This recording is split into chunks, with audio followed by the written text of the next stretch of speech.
get to see Christian Bale smashing Big Bobby. Nah, you didn't. It was strapped tightly to his amazing chassis. No, that I paused it and played it slowly and tried to get a zoom in and see it. I looked closely and you didn't see it. It wasn't like Viggo Mortensen. Like you could see, even though you didn't see it, the shadow was prominent. Yeah. Whereas we were just we're about to go into a film with Ewan McGregor in it, who loves to get his Bobby out. Right. So, to be honest, if he'd fucking done that in this movie, I might have enjoyed it a wee bit more. Sorry I don't speak moron as well as you, but let me try. What the hell is supposed to do, you moron? It's a moron. That's not against the law. Gun! You fucking moron! Stuff like Batman. Because he is Batman, you moron. What are you, a fucking moron? Ah! You moron! Drop dead. Moron. Whoa! Up here, you morons! Stepping morons like yourself. Me down, you moron! Hey, moron! I thought I'd set you up for that there. Oh God. We're all excited to talk about this movie, guys. Let's get hyped. Let's get ready. I'm up for it. Let's welcome in the people that are listening, though. Welcome to another episode of Morons Reviewing Movies. This week, a moron has picked an extremely moronic choice, and the Stephen King's Dr. Sleep. Daniel. Yeah. Why? Explain yourself. So firstly, this is my unseen. Right, just putting that out there. I didn't watch I didn't think for a second that you had seen You're it already trying to defend yourself and recommended it. But this is why I like to pick an unseen where I didn't really know what it was going to be about. But I really enjoyed the book, which I feel like we're talking about the same as last week. It's weird the way these have paired up because my views on it are also very much about the book. And I was very interested in how they would make a sequel to The Shining, whether it would be a sequel to the book or a sequel to the movie, which are so different. Like, they're almost not alike. In the end, this sort of does like a bit of a clusterfuck in both and absolutely messes it up. That's what made me pick it. I listened to the book about a year and a half ago, 2 years ago, thought it was fucking excellent. And then, as happens quite often with Stephen King adaptations, it just all depends on who makes it and where it goes for there. So who made this movie then? No Mike idea. Flanagan. Some cunt. Absolutely cunt. You're better than Mickey Flanagan. Because it's quite like the source material, the writer, it's like some of the most famous stuff out there. So how did it end up that there was this fucking fly-by-night made it? That's what I don't get. He also directed the movie Hush, which I really, really like. I was just going to ask you, Daniel, is that, Tenny's actually, don't know if it's probably a stupid question, but see if obviously if something comes from a book and then they sell the rights to obviously a director, is how much do you think they get a lot of, not say, but do you think they're described how the movie's going to go, or after they sell it, is it more just to get free reign to obviously produce what they want? Yeah. So Stephen King is famous for this. Like pretty much every single thing he's ever written has been adapted in some way, right? It all goes well. And when you see him be interviewed about it, he's like, "Look, I know he knows what he's created. It's up to other people what they want to do with it. So he doesn't get precious about whether the film is good or not." Right. He used to get slightly annoyed by the Shining questions because it's so different. Like, right. Okay. It's all in his mind. He goes, apart from like the general premise and the characters that he created, there's nothing about Stanley Kubrick's Shining that's like the book, and it's true. Like, I've heard that. Apparently, there's like a TV series that's a lot closer to the book. Is that right? No, I don't know if there is. I've never seen it, but I used to work beside a guy that was a proper fucking movie buff. Right. And we used to talk about The Shining, and I used to say about it, I know it's like you love it, and I always used to say about it that I didn't really rate it, and he said there was a TV series that was much better, but I thought maybe you would have heard of it, but no, it's a mini-series, 3 episodes, came out in 1997. It's 4.5 hours long in total. See, when you're saying about Stephen King getting annoyed about the questions about The Shining, though, to me, like, I've not got any sympathy for him in that point either, though, because if you don't, he's obviously made a shitload of money from selling it, right? He'll be cashing the checks anyway. If you're that fussed about it, then you should make sure you've got more of a say and take less money or whatever, instead of you've basically sold the rights to your book to make it into whatever they want, and you've been okay to sign off on that, haven't you? Maybe I think I've misspoken there the way I've put that across. So Stephen King doesn't give a fuck what people do with his books. The only what time I've ever seen him discuss it in a negative way is talking about how different The Shining is. Do you know what I mean? Like, Right. Okay. so when he's been asked about it, he basically said that film's absolutely nothing like my book. All right. Like, Okay. Nothing at all like it. It barely even like. I guess if people asked you questions about the film and said and relate it back to the book and maybe haven't watched the book, that would get on your nerves because you're like, well, you've clearly not even read what I've written and just watch the film and said, how did this come about in your head? And it's something he hasn't even done himself in the book and they've just made it up completely separate.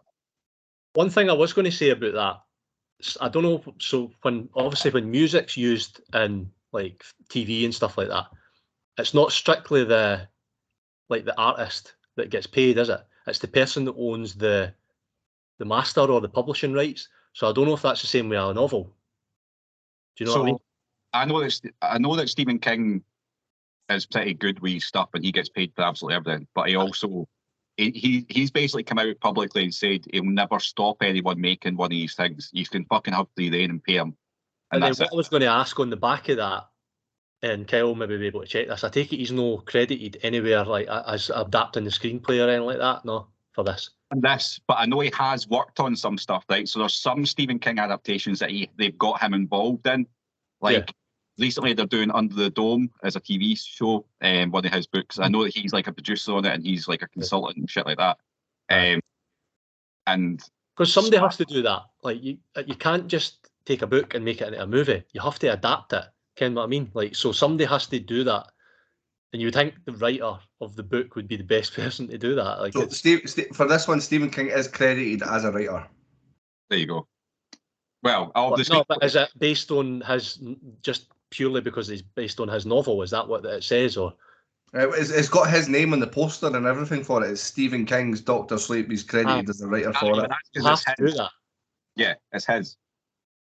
I would be astonished if Stephen King had anything to do with this. Yeah. Because it's wildly different. Not wildly different. As we go through and you talk about it, I'll tell you the bits that are different that are better in the book. But my early thoughts on the film, next, we've rambled on a wee bit about that. I would say that this is Ewan McGregor's worst possible performance I think I've ever seen him. He's like wooden. He's like unbelievable. It just seems like he's phoning this fucking performance in. Like, I just thought he was awful in it. Yeah, he was terrible. It's the worst American accent I've ever heard in my life. Yeah. Atrocious. Like, I don't know like why he's so bad. And then he's the big star. The supporting cast are all kind of shitty B actors, so that doesn't help either. Like, he's meant to be carrying the film and he's fucking garbage in it. So I actually wanted to refer back to another movie that we reviewed, and it was Manchester by the Sea. So Ewan McGregor in this is meant to be like an alcoholic. Yeah. Right? So we can assume there's some sort of level of depression there, or like, and there's a scene where he's in the doctor's office, and obviously he's ready to offer him a job as an orderly or something like that. Is that right? At the care or the hospice, sorry. And he goes from like just like manically depressed to, and then he like makes some sort of quip like at the end of the scene. Like, he kind of perks up and makes this quip like a total Hollywood like hang. It's like, it's just like you're saying, it's not a believable portrayal of like depression or being an alcoholic or anything like that. It's like, what are you doing? Like, I was really looking forward to it because there's an interesting story to be told, right? Of 20 years, 30 years, 40 years after Danny, whatever happened to Danny, right? There's a really interesting story there, and they do tell an interesting story. I think that's why Stephen King wrote the book, because so many people were hounding him about it. That's right, eh? Aye, that's what I don't know that for a fact, but it would make sense to me. It's mentioned in the trivia. Aye, cool. So like everyone's always wanted to know, and I think the story is cool, and it's a really good idea that he's sort of still being haunted, but he's able to keep it away. But he's basically became a fucking horrible alcoholic like his dad, and he's in the book. You're sort of getting the idea that he's slowly turning into his dad. Right? Well, that's not really hinted at in this at all. He's just fucking happy go lucky, fucking alky. And see the scene where he steals the money off the woman. See, you are all looking about like it's nothing, right? That is the main crux of the whole book, right? Is that he wakes up that day after shagging that lassie, Yeah, wait, at the start, aye, sorry, it was at the start, aye. Right at the start. And the wee boy in the book, it's obviously goes into a lot more detail anyway, and he's going back and forth in his moral decision as to whether to take this money or not, because he's been left with no money.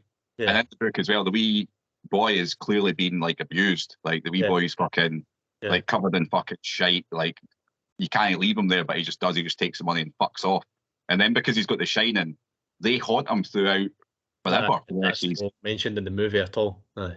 I think there's a tiny wee flashback where he wakes up for a nightmare and she's next to him, and that's about it. But that she not dead or dead or something. That conflict and like all the conditions that they're living in and all that, I got that from the movie, but it's just the way that they put it across is just dreadful. Yeah, I'd agree with that as well. I think that it feels very cartoonish at times. Like those the hat, the lady with the hat. She's a really fucking sinister, horrible, evil bitch. But then when you see it in this, I think sometimes reading something can seem creepy. Like, see the idea of someone sucking your essence out can feel creepy if you're reading the words, right? And the movie, it's just comical, basically. Aye, when you see like CGI steam coming out of somebody's mouth into somebody else's mouth, it doesn't work, does it? Like, those things are better off just on the Green Mile too, didn't he, Stephen King? Yeah.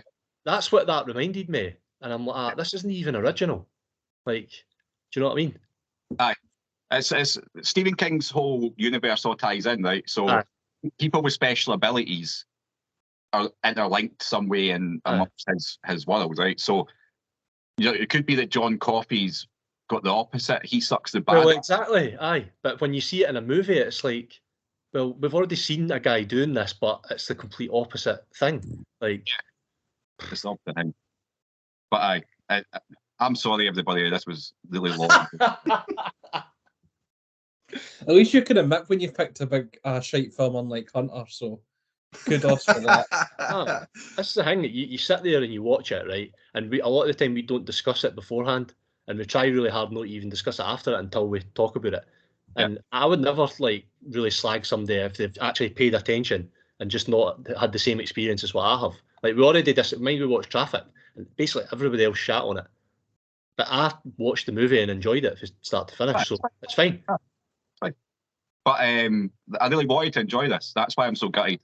I really thought it was going to be good, and it just wasn't. I felt like there was interesting characters to be there, like the young lassie with the boy in the cinema.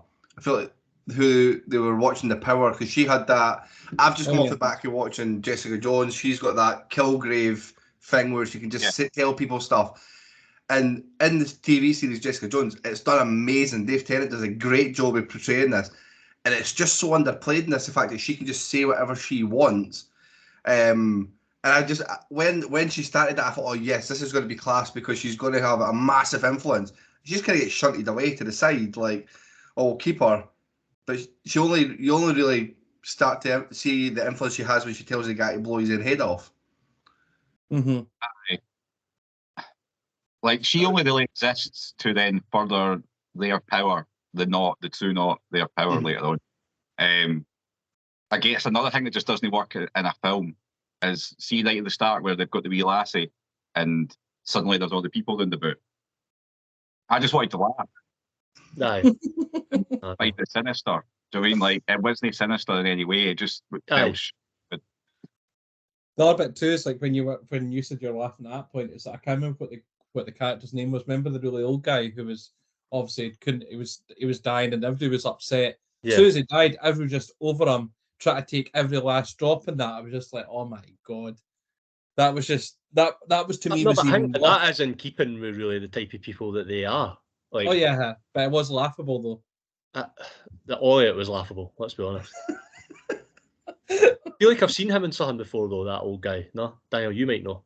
Maybe I recognised his face. But I don't know if it's maybe he was a bit younger before. He plays Lurch in the Addams Family. I knew I fucking seen him somewhere, man. I think he's a well-known actor. And he's also in Men in Black. There you go. That's fucking interesting. The only interesting thing about this film. It was so hard to watch, man. Like, I had to pause it and go do other stuff. And I was like, I'm actually fucking losing the will to live. My essence is leaving me watching this. It was fucking dreadful. like twisting and turning. Like I was lying on a bed watching it, and I was like putting the pillow on my face and like turning away, like pausing it just because I was like, I can't believe I'm actually watching this. Like, well, this is your first, well, now second experience of watching a truly shit movie that we then have to come and talk about. What's your thoughts about the movie in a bit more depth? See, so one of the first times that I came on with is like I said that I haven't really watched a lot of kind of like crap. Like I've not really got a lot of patience, and like I'll just stop watching stuff if like I know it's going to be garbage. But with this, obviously, I wouldn't like just let folk down. So I sat and watched the full thing. But it's definitely one of the worst films I've ever seen. Joe, the mad thing is, right, that if you were to look at just random reviews like IMDb or Rotten Tomatoes, it's like a 7 out of 10. Aye. I mean, it's not. But it's by modern standards. So, like, to me, a 7 nowadays is like, a 1 or a 2, I would say. Do you know what I mean? They'll just give that shit, like Fargo, the TV series. First series, it's like the best thing I've ever watched. And the rest of the series are terrible. But I think the reviews for the later series are better than the first one. And it's just like, you're talking shite. That's what they do nowadays. It's nonsense. It's like used with Spider-Man. it's just elevating it to a status it just doesn't deserve. But no, the acting was terrible. Like you've already said, the fucking lead guy is one of the fucking... I mean, how they got him to do this is beyond me. Like, to start with, because the material's like... I'm not talking about the book. You say the book's good, but the actual movie, the screenplay is shite. Yeah, but then he fucking lives up to it because he's terrible as well. The plot is just riddled with holes. It's too long, the movie, as usual. It's predictable. Like, I was sitting there at one point and I was like, they've not even been to the fucking Overlook yet. Do you know what I mean? And I hadn't been there yet, and I was like, they're still going to have to go there at some point. So I'm still going to have to sit through like 45 minutes of them being at the Overlook Hotel. I knew it was coming. So the interesting bit about that, right, and this is where I think it becomes a bit of a clusterfuck, and whoever's adapted this has tried really hard to be true to the original Shining book and movie and the new Doctor Sleep book, but none of it doesn't tie in, right? So at the end of the first book, and the premise for the whole of Doctor Sleep is that the Overlook Hotel explodes. It doesn't exist, right? Yeah. And then, so there is a scene later on where they're on the grounds of the Overlook Hotel, and they've all got their camper vans. They all camp up there because there's all this fucking energy and all this. Do you know what I mean? And it's like their home turf. They've tried to like shoehorn this into a sequel movie, and it's just horrendous. So I think what they're thinking is, well, if people have watched The Shining, at the end of The Shining, the hotel's still there, so we need to leave the hotel there. But really, they should have just forgot The Shining movie ever existed. They've they do wee flashbacks to like Stanley Kubrick's film, right? I mean, it's embarrassing when they do it. Like, embarrassing, man.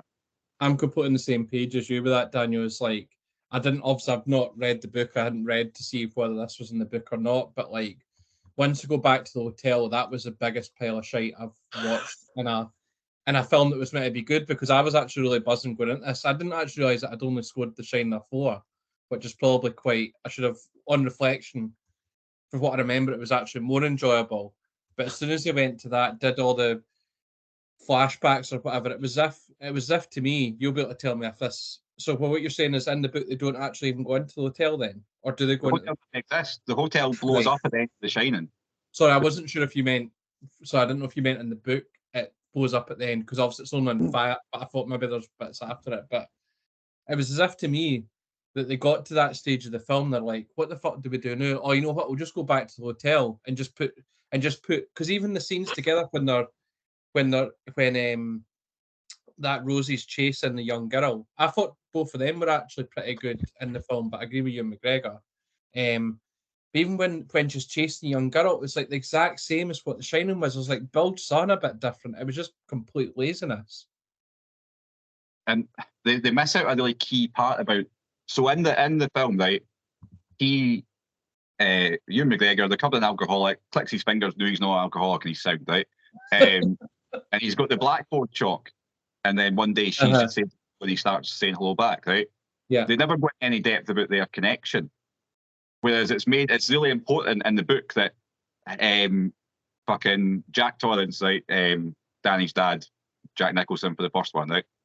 He is also the grandfather of that wee lassie. So he had an affair. So in The Shining, you realise that you see him having an affair when he's a university lecturer, right? There's all this shit that's known in The Shining. He's a lecturer at uni. He writes plays, all this sort of shit, right? And he shags this woman. And that's the granddaughter of that woman. So her and Danny are actually like half siblings. And they just completely didn't even cross that over in the film. That's so they don't have any explanation as to why these two are connected in any way or why he's getting these messages. They just say that she's got a power, she's got more shining than he does, and then she randomly gets in touch with him, and that's... Because I didn't even understand, obviously, like I know it's obviously going to be made up or whatever how they do that, but in terms of how writing on a wall is so... Are they saying that because they've both got the shining that they can basically track each other down or something like that? Is that how they basically say it in the film, that they're able to communicate that way? Aye, and that's how the bad guys find you as well. So like if you're the shining and you're using the shining, it's sort of putting this beacon out there. Up, basically. That was one of the plot holes that I was referring to, though, right? So if we're to believe that people have got this capability, why do they need to meet up with each other? Yeah, I know. Just keep talking. Aye, you've got a fucking. I guess the only thing. Use it. I guess the only thing that which I still thought was stupid is that they were sort of leaning on the girl being so young that she's tracked him down without him even wanting to see her.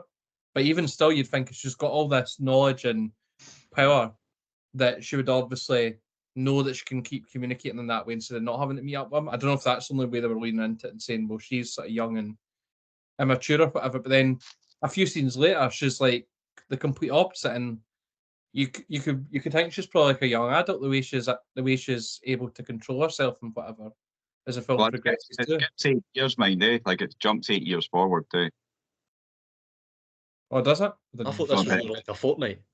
So did I. No, it jumps forward 8 years. See, this is how fucking stupid the film is. So see the time that she writes in the board. That's like stay there.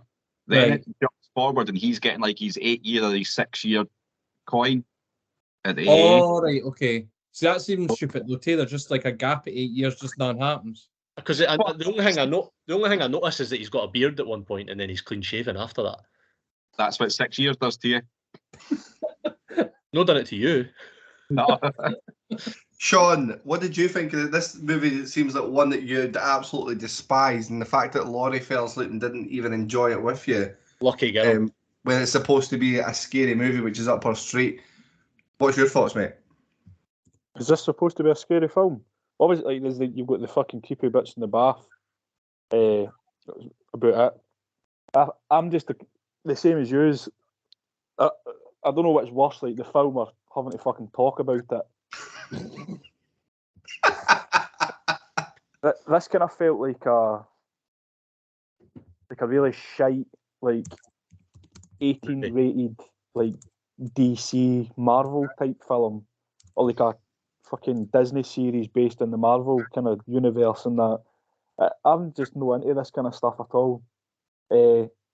Obviously, we watched The Shining not that long ago, so I just assumed it would be. Obviously, this only came out a couple of years ago, but I just assumed that it would be like The Shining and they would be linked and all of that, like heavily linked. But I didn't really understand what was going on throughout the film, to be honest. I've already kind of touched on Ewan McGregor's accent. I just found it really annoying. Like, mine to use were really annoyed by Daniel Craig's accent, and that's how I felt in this. I just couldn't. Like, just the way that he was speaking, it was like one of us putting on an American accent. Like, if you're sitting having a conversation with somebody and you put in like an accent for whatever reason, that's what it sounded like. It was absolutely dreadful. But I've not really got anything good to say about this. I felt it was pretty shit. The scenes were at the hotel at the end when they were in the maze, and it was just crap. And then like when they killed the lassie in the hat, when all these, like when the wee twins came out and all the other characters came out and sucked their whatever it is that they do, and then they jumped on Danny at the end, and it's as if they're going to do the same thing to him. And then the next thing, it cuts to the wee lassie sitting in the room, and then Danny's just standing there in the corner of like it just. I just didn't understand what the point in any of it was, and I thought it was utter shit. You seem massively offended by this movie, Sean. No, I'm not offended by that. Like there's loads and loads of. If I could fucking sit here and talk about films I didn't like, we would be here all day. This just goes onto the list there. Like if you had to describe a film to me about it's like a fantasy type film. There's supernatural powers or beings in it. Like, it's exactly the kind of thing that I've not really got much interest in. The only kind of supernatural thing that I had interest in from a young age was superheroes. Like that's why I don't like Star Wars and all of this kind of stuff. My mind just switches off. I've got no interest in it whatsoever. So I find it hard to actually sit and like really, really concentrate on all the goings on and stuff like that. It's so easy for me to switch off in films like this, especially when it does just drag. Like this really, really felt like a drag. Like what was it? Like 2 hours 20 minutes or however long? How long was it? 2.5. Like that it felt double that at least. It was just really, really. I would just want to get it over and done with, so I can come here and slag it off. I didn't like it. I just didn't like it. I didn't get it, and I just didn't like it. There was nothing to get. No. I was going to say as well, based on like when you mentioned at the start of it, Kyle, about how it's meant to be like a horror film, like it's like you can't be scared of some when you've actually seen all the scary scenes before in the film. Like everyone's basically a rerun of The Shining, so you know what's going to happen. Like if you want it to be a horror, at least add in something new and not just being like, fair enough, if you'd watched The Shining years ago, then you might have got scared. But if for people like you, because you know you something to say, Kyle, if you're going to watch a film, the second or the sequel or whatever, then you'll end up watching the first film to prepare yourself. You're never going to. It's not going to have the same impact whatsoever if you do that, because it's just a rehash of the Shining for however, I don't know how long into the film. That was what really pissed me off. How I'm glad you brought that up, Lindsay, because there's a bit where they obviously mimic Jack Nicholson being in between the slat of the door, and they put your face there, right? Yeah. And they cut like every sound in the movie at that point, and it's literally just a frame of him in between the door, and there's no sound. You know fine well that they're going to make a loud noise after it to try and make you jump. Yeah. And it's like, I knew that was going to happen. It was so fucking predictable. Yeah, well, they obviously have spent a lot of time trying to jump on the back of The Shining for it, because what I clocked here from when I was just looking through bits, obviously Stephen King's name's on it and all this kind of stuff, but the tagline for the movie is literally a new chapter from Stephen King, author of The Shining. That's how they've advertised it. The see these bad guys. Oh, sorry. Sorry, I'm just like so see these bad guys, right, that are hunting down these people with the shine or whatever. Why do they want, like, what does it give them? It just makes them feel more powerful. It makes them live longer, doesn't it? Yeah. Right, so just right, okay. Right, that's why the old guy, they keep talking about how they need to give him stuff to keep him alive.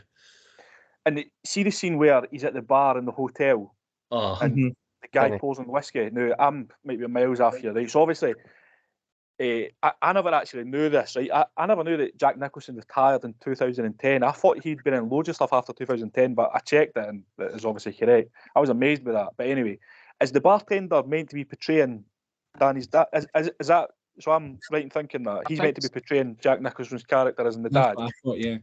That's I think pathetic. so. Why? What's the point? And again, none of this. Trying to get Jack Nicholson in to do it. What is the point? Exactly. This is all definitely just done by whoever's made this film, because, like I said, the hotel's already exploded. Yeah. Years earlier. We have that in the book. None of this stuff's in the book, and so like this seems like a movie made by a guy who loved The Shining. Fine. That's what it seems like to me. And he's thought, what's a good way of me doing my own version of The Shining? Oh wait, there's a sequel book. I'll just do that and fucking wank all over it and do what I want. In his head, it'll be like everybody that obviously it's got a very big following, The Shining, and everybody that was really into it and this big, they will love this. Like, they will think this is absolutely amazing. Obviously, we can't get Jack Nicholson, so we'll get a guy and we'll make him look as closely as we can as he did in the original film. But it just came across really cheap. And I thought, what's the point if you can't get Jack Nicholson, which obviously guy's retired, he's 80, whatever now. Just leave that. Don't revisit that. Everybody that's seen this will have seen The Shining. So there's no point in introducing this. I know it wasn't a character in the film as such. It was a cameo basically for 5-10 minutes. But I was looking at it going, surely they're not trying to portray that as, again, I'm terrible with the characters' names, but surely they're not trying to portray that as Jack Nicholson here. Oh, they did. That's exactly what they did. But like, so I was going to say that. So that scene in The Shining when he's at the bar is one of the best scenes in a movie. Yeah. Like, it's not even one of my favourite films, but I still look at that like video of that scene all the time because it's just brilliant.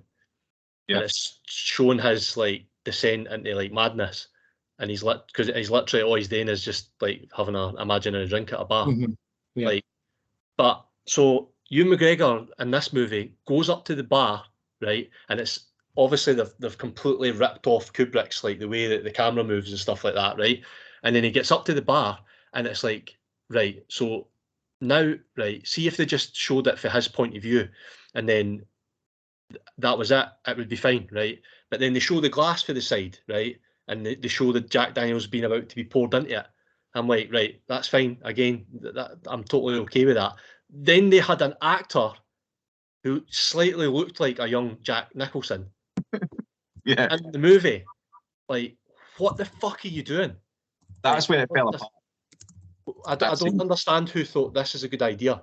This is fell apart one of the best actors ever. And we're going to get some fucking like body double and pretend to be him. And then they actually give him lines and stuff. Just to jump in on who the actor is that plays him, is actually the boy that plays Elliot in E.T. My God. Aye, fucking go home then. like honestly, that fucking blew. I know I've shat over the movie, right? But that is one of the worst things I've ever watched in a movie before. Whoever did that fucking should be in The Hague or something, because it's a fucking war crime. Like, that's how bad it is. I was just going to say, it's like the one of very, very few positives I've said that I've written down about this film is that I think my hatred's maybe a bit strong, but close to that in this film is that you wouldn't need to watch The Shining to understand what's going on here, but because we've watched The Shining, it makes me dislike the film even more because of that reason, because it is just as I said before, they've literally got halfway through the film and just shoved stuff of The Shining in because they know what to do with it.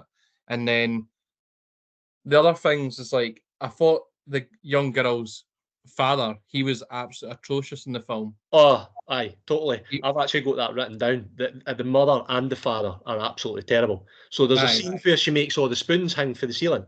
Yeah. Right? They just stand there and look at them, right? And then I think at one point the father kicks off at Ewan McGregor, is that right? Yeah. Because he's like beside himself. He's like the most passionate father that's ever lived. It's like, it's the same actor. You should have the same fucking reactions, or you should have similar reactions. It's just wooden as fuck to then like 10 out of 10 rage. It's like, no, this isn't acceptable. So the one actor that was good in it is the guy that does the Scatman Crothers part, because he's so much like him. Yeah, I was going to say he really does look like him. Like, I actually went and looked it up to see if they'd CGI'd it, like, or done something with the looks like it might be CGI'd. Aye, that's what I thought. But I don't know if I think it was. I couldn't see it. It was just another guy playing him. But he had the voice, he had these facial expressions. Everyone was spot on. Yeah, he was good. I actually never even really thought about that. But just because I just didn't enjoy the movie that much. But I also liked, is it Crow Daddy or whatever he's called?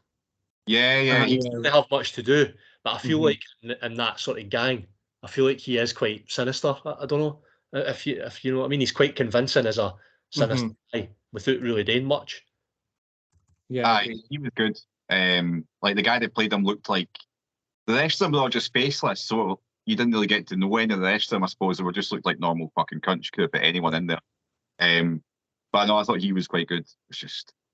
It's weird. The story should be about a guy who's become an alcoholic through the haunting of his dead dad, who was an alcoholic, reliving the abuse of his childhood, which he reflects in through these fucking visions that he gets. I mean, that's really, but it's really, it's his abusive childhood, right? And he's living with the fear of turning into his dad. That's what the whole book's about. The other stuff's just kind of a wee background just to hear a bit of fucking story, but it's mostly about alcoholism, depression, and feeling like that you're going to repeat the mistakes of your parents.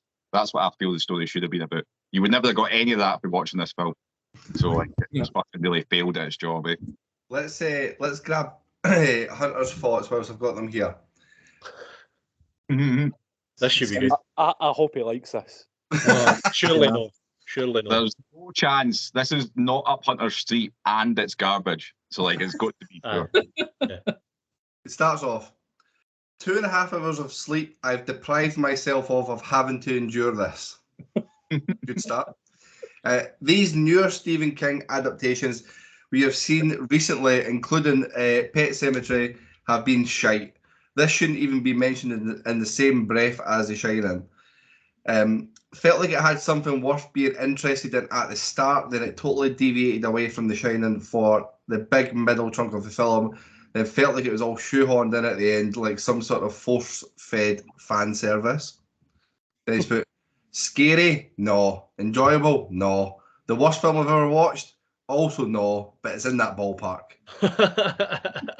Nothing of note to take away from this film that I enjoyed. Very disappointing. That's excellent. That's like it's here, basically. Right. Two of us to hear last week when we didn't have the same opinion as our shite film. Conveniently, when it was his film that he picked. Well, he was also just last online on WhatsApp at 2 minutes ago, so he's clearly available. You can still look at your phone when you go out for dinner, Kyle. No thanks. But Dubs, do you have any trivia that's even going to bring some enjoyment? I'm armed with the trivia. Yeah, I told you I would do it, so I've done it. I just wondered if you found anything that was even interesting. There is. The Top Gun's definitely interesting because it was something that I noticed in the movie as well. So Dr. John Dalton, his room in which Danny is interviewed for the orderly position is identical to Stuart Ullman's office where Jack Torrance was interviewed in The Shining. Yeah, I never noticed that. Right. It's very similar, just the way it's filmed and all that. I've seen that right away. It's just obviously because, again, this is such a shite movie. Yeah, the delivery's terrible, but they obviously had mirrored it. I think there's the same paint scheme and all that, and I think there's an American flag on the desk as well.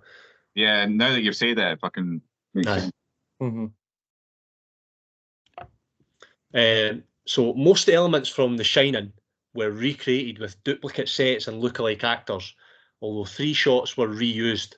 The aerial shot of the water, the island, the 2 shots after it of the car driving on the mountain road, and the shots were degrained and recoloured as day for night and had snow digitally added. Is that the bit where they're travelling towards the Overlook Hotel, obviously? Aye. Isn't that at the start of The Shining, though? No? Yeah. Aye. Right at the start of The Shining with the music. It's like a really epic opening with the credits and stuff. Yeah, and you're seeing them travelling. The ominous music and that. God, see the fact that they put so much painstaking in it, because that must have taken a lot of fucking work. And money. And money. Imagine how much money they spent doing that. Yeah. Fucking wild. With all the suffering in the world. Like, fuck me. Well, just experienced 2.5 hours yet. Aye, exactly. So the scene in the hospital where the cat Azzy jumps on the desk in front of Dan, before he follows her to what should be an empty room, he puts down the magazine he was reading. It's the same January 1978 issue of Playgirl magazine his father, Jack Torrance, read in the lobby of the Overlook while waiting for Stuart Ullman and Bill Watson in The Shining.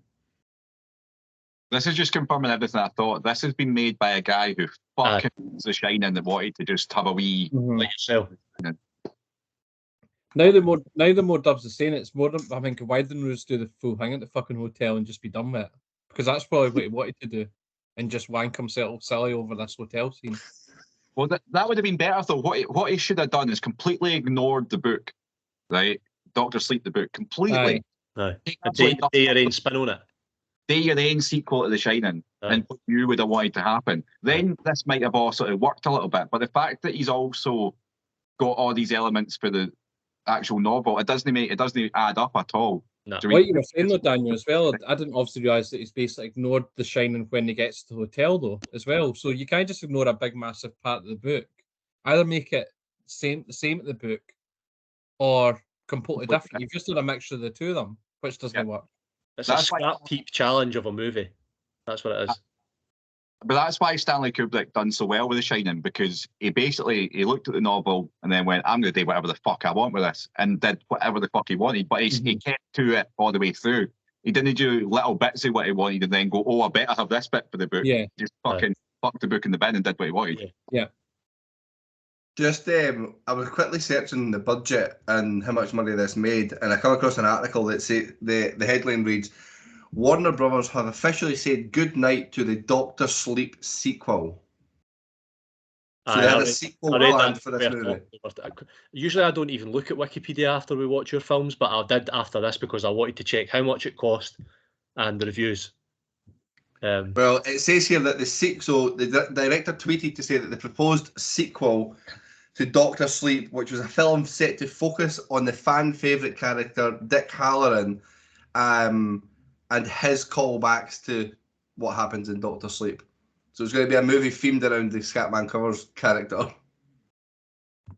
The thing is, it actually made money, I'm sure, the movie. It did make money. I believe. Worldwide, it made 71 million against a budget of 41, but for the box office, it was a flop. It did like 30. Right. But the proposed sequel sounds fucking dreadful. Aye, get that in the bin. Aye. Any more trivia?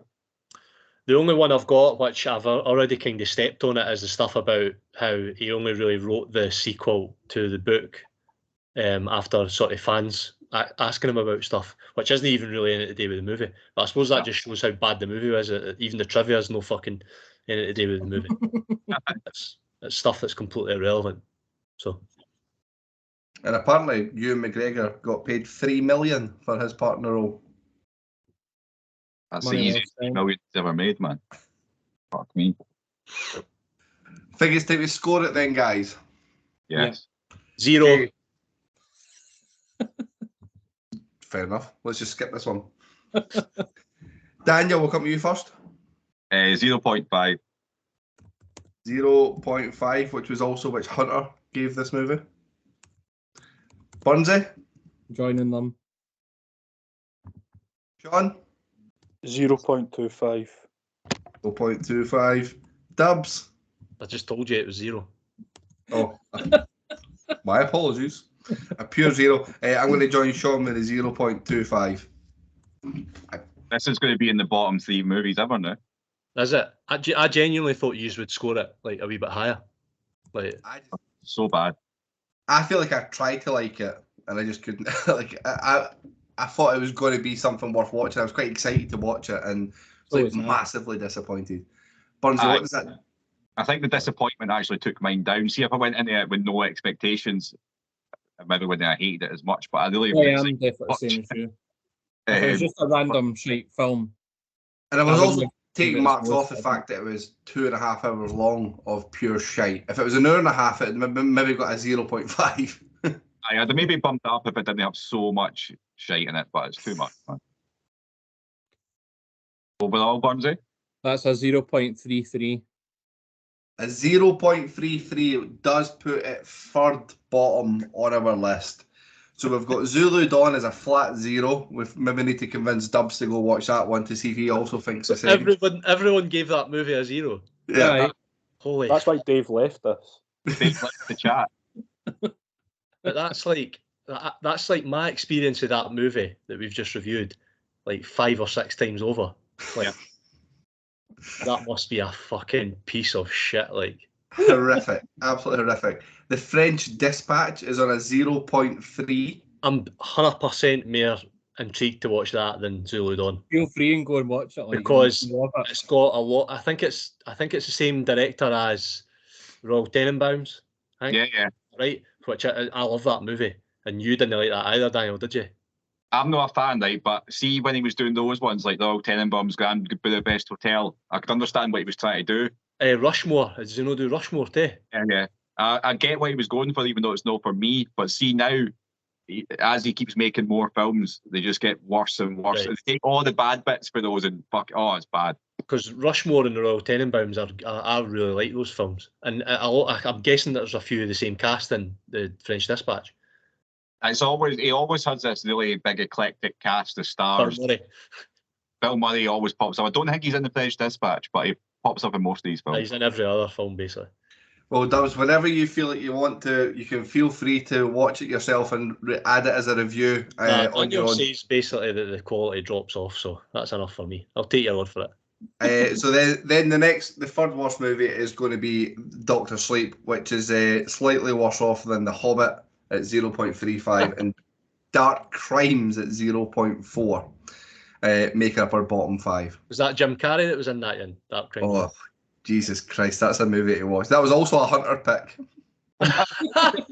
He's having a fucking mare, eh? Has he actually picked anything that anybody's like? Not off the top of my head. You just all went silent. That's hilarious. I can't remember what people have picked, to be fair. I know that. And I've actually watched that with him, and it's not a movie you should recommend to somebody. It's terrible. Feeling 192 on our list of 204 movies. Oh my god! How many has Hunter got in like the bottom 20 or something? Oh, there's a good old Capone, which you should also watch. That's a Hunter pick as well. You mentioned that in the podcast, don't you? That was on purpose. That one. Who recommended the episode? Who was the Boondock Saints? Daniel. That was a vote. Oh, is it? I thought it was you. Fuck Instagram. We did the Rotten Tomatoes, so it had a really high audience score and a really low critic score. Mine, we did that thing. Oh yeah. It was one of those. We agreed with the critics. It's fucking shite. Like offensively shite, that film. Like, isn't that Willem Dafoe that's in Psycho? Willem Dafoe plays a cross-dresser / cop. Like, it's fucking terrible. Aye, don't watch it. Criminal. I can't remember. He dresses up as a woman anyway. It's fucking one of the most horrific things you'll ever see is Willem Dafoe being a woman. Oh, well, listen, I think this is a good point to wrap up this episode. Hunter, we will see you again when you come back, if you're allowed to pick movies again when it comes to it. Before we head off, though, do we want to announce what the next 2 movies will be that are on the list? Because I do know that 2 morons in here are really, really not looking forward to the next 2 movies. Sean, how are you feeling about watching 2001 Space Odyssey and Citizen Kane? It's a thought. It's a thought. Not at all, really. I want to hear what your apprehension is. With the Space Odyssey one, I just hate fucking sci-fi shit. That's not what kind of movie it is. Is it not? Well, no. There we go. Just chip out any preconceived notions. What's the other one? Citizen Kane. I've not really got any preconceived notions in that at all. I've no idea what it's about. I know it's an old film, and I know it's highly regarded, but I don't know. But again, I had the same things about 12 Angry Men, and I loved that, so it means fuck all. Aye. I've got very, very high 12 Angry Men hopes for it. But then I picked it, and I don't even think it'll be that high. But I think it'll still be half decent. I'm really glad you picked it, because I've never seen it. And it's just one of those, do you mean, can tick off. It's meant to be my unseen, but I've seen like chunks of it, and it's parodied so much as well that I know a lot about it, but I've never actually sat down and watched it from beginning to end. So I'm not really bothered if he's only looking forward to it, because I am. Aye. Well, listen, anything's going to be better than watching Doctor Sleep caliber of movies. So you will get a better experience on the next one. But guys, that does bring us to the end of this episode. Thank you very much for listening. And as Morons do bid you farewell. I'm sorry, everybody. I actually had that in my notes. I want an apology, but you already did it earlier in the episode, so. Aye. Deserved. My bad. Sorry I don't speak moron as well as you, but let me try. What the hell is supposed to do, you moron? It's a moron. That's not against the law. Gun, you fucking moron. Dressed up like Batman. Because he is Batman, you moron. What are you, a fucking moron? You moron. Drop dead. Moron. Whoa! Up here, you morons. Stepping morons like yourself. Me down, you moron. Hey, moron. Bid you farewell and good luck, morons. Bye.